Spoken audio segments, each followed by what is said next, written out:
Utiliser des déchets de poissons pour fertiliser les cultures, c'est ce qu'on appelle l'aquaponie. Une méthode agricole qu'a choisi cet agriculteur égyptien, une alternative plus propre au fumier végétal traditionnel, puisque les plantes se nourrissent des nutriments produits par les poissons. La technologie est basée sur une idée très simple. Les plantes ne consomment pas beaucoup d'eau au sens propre du terme. Nous plaçons donc les plantes dans l'eau avec des nutriments qui sont nécessaires. Mais en aquaponie, nous n'avons pas besoin d'ajouter ces nutriments. On compte sur les poissons placés dans des réservoirs distincts et nous les nourrissons. Ainsi, les poissons produisent de l'ammoniac, puis nous transformons l'ammoniac en nitrate. Et c'est ce qui est consommé par les plantes. L'eau est recyclée à nouveau par le poisson dans un circuit d'eau fermé. Donc nous consommons très peu d'eau en utilisant cette technologie. Ce fermier égyptien possède différents poissons pour chaque produit végétal. Chaque mètre cube de sa ferme est rempli de 22 espèces de plantes distinctes, avec 130 poissons pour les nourrir.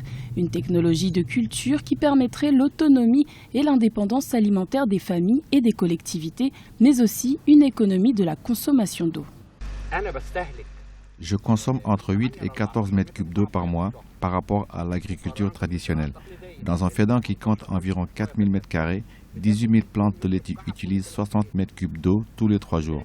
Je consomme 14 ou disons plutôt 20 mètres cubes d'eau en un mois entier pour la même surface.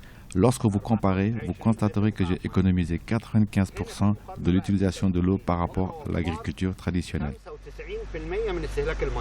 L'aquaponie pourrait être une solution pérenne pour maintenir la production agricole égyptienne, mais la construction du barrage de la Renaissance et le partage des eaux du Nil divisent.